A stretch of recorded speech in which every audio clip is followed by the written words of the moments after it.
શ્રી મદન મોહનલાલ પ્યારી કી જય। હવે આજે ત્રીજી સજાવટમાં અધિક મહિનાની અંતર્ગત આપણે ગિરિકંદરા બનાવવાનો પ્રયાસ કરશું, ગિરિકંદરાનો મનોરથ કરશું। એની માટે આપણા ઘરમાં બિરાજતો હિંડોલો હોય, એ તો લગભગ બધા વૈષ્ણવના ઘરે હોય જ। તો હિંડોલો હોય એની વચ્ચેની પટુલી અને દાંડીઓ વળી કરી લેવાની, અને આ જે આપણે સ્તંભ છે, આડો સ્તંભ છે અને કલશનો ભાગ છે એને રાખશું, અને કઈ રીતના ગિરિરાજજી સિદ્ધ કરશું એ આપણે જોશું। તો આવી રીતના મોટા મોટા થર્મોકોલના દૂના હોય એવા લીધા છે, થર્મોકોલના જે બાઉલ્સ આવે છે એ, અને શ્યામ રંગનું કાપડ છે, ચોરસ કાપડ વેતર્યું છે। આ ચોરસ કાપડની અંદર આપણે આ બાઉલને પધરાવશું અને એને ગાંઠ મારી લેશું, બે બાજુથી કરી લેશું। આવી રીતના ગિરિરાજજી સિદ્ધ કરશું આપણે। તો આવું જ કંઈક દેખાશે એવા ઘણા બધા આપણે સિદ્ધ કરીને આવી રીતના બાંધશું। જે આપણે બાંધશું શ્યામ દોરાથી જ, થોડોક હળવો હાથ રાખવાનો, થોડાક ઓવરલેપ કરીને બાંધશું આપણે। મનોરથ વિડીયો સિરીઝ કરવાનો હેતુ એ જ છે કે ઘરની અંદર પ્રભુ બિરાજતા હોય તો જે અવેલેબલ રિસોર્સિસ છે એમાંથી તમે કઈ રીતના લાડ લડાવી શકો પ્રભુને, એ જ હેતુ છે આપણે સત્સંગ સેતુ અંતર્ગત। તો આપ સર્વે સહેલાઈથી આગલા દિવસે રાતના જ જો સજાવટનો ક્રમ કરી લ્યો તો સવારે તમને ઘણું સહેલું થઈ જાય।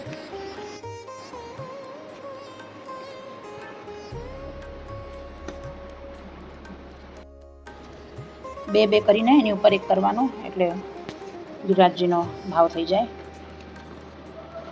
તમારે નાનો હિંડોળો હશે તો લગભગ 30 દૂનામાંથી થઈ જશે સિદ્ધ।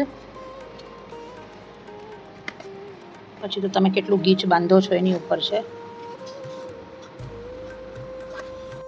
તમે ઈચ્છો તો આવી રીતના ટાંચણીનો પ્રયોગ પણ કરી શકો છો,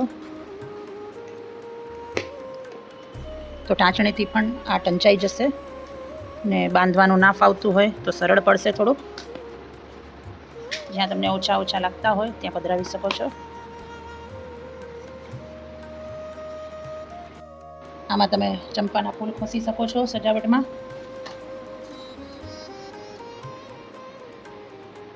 રેન્ડમલી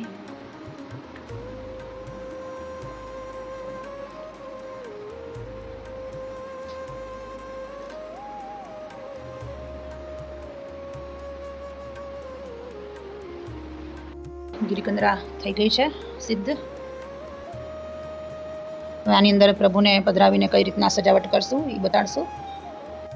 ગિરિકંદરા ઉપર આપણે ગાયના કટઆઉટ પધરાવશું। ગિરિકંદરા આપણી આવી દેખાય છે। હવે નીચે મેં ઘાસની મેટ પાથરી છે, થોડોક બગીચાનો લુક દેખાવા માટે। હવે સજાવટ કરશું, પોપટ પધરાવશું, મોર પધરાવશું, વૃક્ષ પધરાવશું, કટઆઉટના જ છે। હવે આ ગિરિકંદરાની સજાવટ કંઈક આવી લાગશે। આપણે ગ્રાસ મેટ પણ પાથરી છે। ગોપીજન જે બી આપણી પાસે ગાય છે, બંદર છે, મોર પોપટ છે એ ગોઠવ્યા છે, અને કુંડા હોય વૃક્ષના તો એ પણ પધરાવી શકો છો આપ। અને હવે યમુનાજીનો થાલની ભાવના કરશું આપણે। ગિરિરાજજી આપણે એની આજુબાજુ ફરતી કોરે પણ પધરાવશું।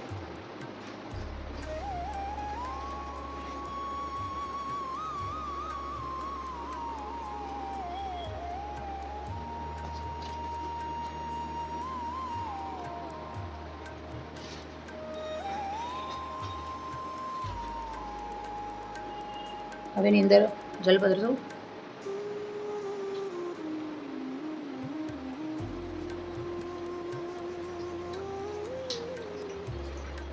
સુંદર લાગે એની માટે આપણે ગળી પધરાવશું 2 ટીપા।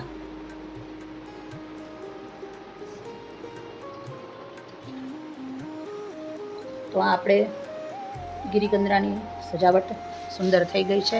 એની અંદર પત્તી ફૂલ જે હોય આપણે થોડાક પધરાવશું જલની અંદર। તો આ સુંદર સજાવટ આપણે ગિરિકંદરાની થઈ ગઈ છે।